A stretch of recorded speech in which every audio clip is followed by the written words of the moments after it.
The city of Darok was a place of masks. Its streets glowed at night with neon lights.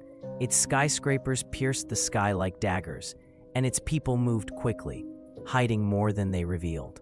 Beneath the laughter of nightclubs and the speeches of politicians, secrets flowed like an underground river, and no secret was more dangerous than the one hidden behind the governor's glass mansion on the hill. Her name was Amira. To the public, she was just a fashion entrepreneur, known for her boutique and her smile that could disarm the sternest of faces. But in hushed whispers, she was something else. The governor's mistress. Governor Coyote Akinwale was the most powerful man in the state, feared by opponents and worshipped by loyalists. To the city, their marriage was unshakable. But in the shadows, Amira was the woman he visited at odd hours, in cars with tinted windows, in hotels under fake names, and sometimes in her own apartment downtown, where the curtains were always drawn. What no one knew was that Amira had grown tired of being the governor's secret. The tapes. It started with a gift, or rather, what looked like a gift. A velvet box left at her boutique, delivered by a courier with no return address. Inside was a flash drive. When she played it on her laptop, her stomach dropped. The screen filled with grainy footage, her and Governor Coyote in her apartment, laughing, kissing, undressing. Several clips, different dates, different angles. Someone had been watching. Someone had been recording. Her hands trembled as she shut the laptop. Sweat beaded on her forehead. Whoever had sent this wasn't just watching. They wanted her to know they were watching. The message came an hour later, anonymous and sharp. You have what we need. Deliver the governor's documents, or the tapes go public. Amira's heart raced. What documents? She had no access to the governor's files. She was only his secret lover. But the threat was clear. If she didn't comply, the tapes would explode across social media, destroying not just the governor's career, but her own life. She thought of his wife, of the shame, of the news headlines that would never forget her name. And then she thought of something else. The secret folder she had once seen on Coyote's encrypted laptop, the one labeled The Secret Deal. Governor Coyote was not just a politician. He was tied into something darker, contracts with foreign companies, shell corporations in tax havens, and a defense deal worth billions. Amira had overheard enough in their late-night conversations to know that if Falcon ever saw daylight, it would shake the country. Could that be what the blackmailers wanted? She tried to ignore it, but the messages kept coming, each more threatening than the last, each accompanied by new footage, angles from hidden cameras she never knew existed.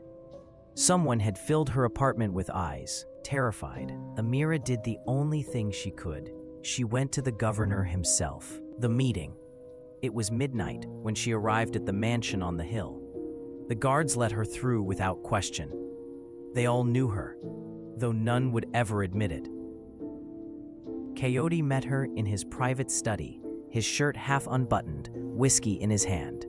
She showed him the flash drive, her voice shaking. "They're watching us," she said.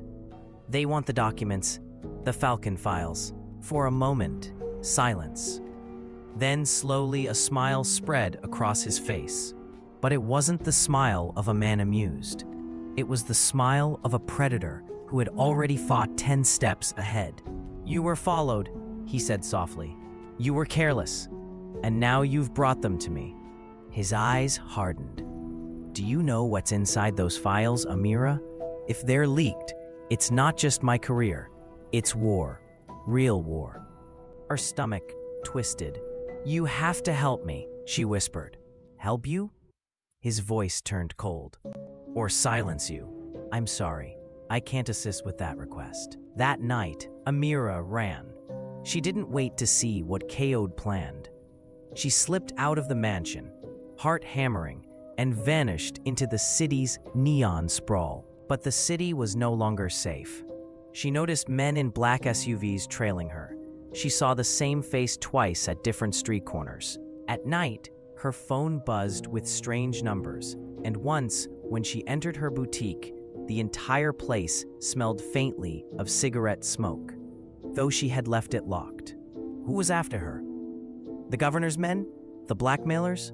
Or both? Her only hope was to play both sides until she found a way out. The betrayal. The first betrayal came from someone she trusted, Aid, her childhood friend, the one person she had told everything. She met him in a crowded bar, whispering the story into his ear, begging for his advice.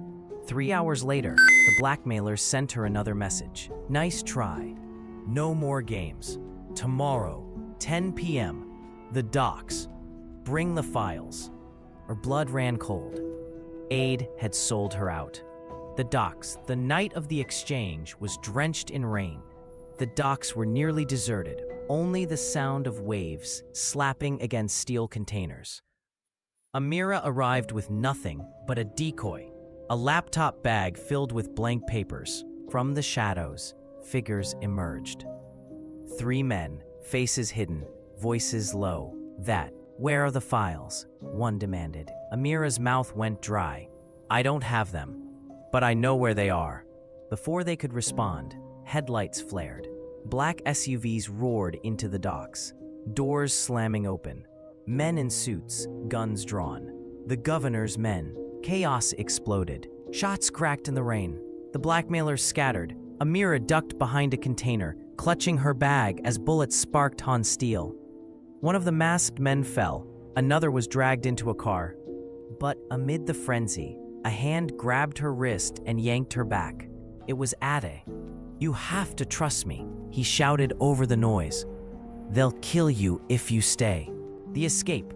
They ran through the maze of containers, hearts pounding. Behind them, the governor's men hunted, their shouts mingling with the rain. At last, Ade shoved her into a small boat tied to the pier. The engine sputtered, roared, and they shot across the black water into the night. Only when the city lights faded did she turn to him. Why? She demanded. Why betray me? His face was grim. Because it's bigger than you, Amira. Bigger than the governor. Those files, they could destroy the country. And there are people who will kill to keep them buried. I didn't betray you. I saved you. Her eyes narrowed. She didn't know if she believed him. The choice. For days, they hid in safe houses, moving from place to place. Amira couldn't sleep. She couldn't eat. Everywhere she looked, she saw cameras, shadows, threats. And then, one morning, she opened her bag and found something she didn't remember packing, a second flash drive. When she plugged it in, her screen filled with documents. Now, the power was in her hands. If she released the files, she could bring down the governor, expose corruption at the highest levels, maybe even change the country. But she would also sign her death warrant. If she kept them hidden, she would remain a fugitive, hunted by both sides, living in shadows. And if she gave them back to Coyote, she might win his protection, but at the cost of her soul. The ending. The city moved on as if nothing had happened. Speeches were made, roads were commissioned, scandals swept under the rug. The governor smiled on television beside his wife, as though his world was untouched. But somewhere in the city, in a dark apartment with curtains drawn, Amira stared at a flash drive in her hand, the weight of nations pressing down on her shoulders. And she asked herself the question that would decide everything. Would she remain the governor's mistress or become his downfall? The end.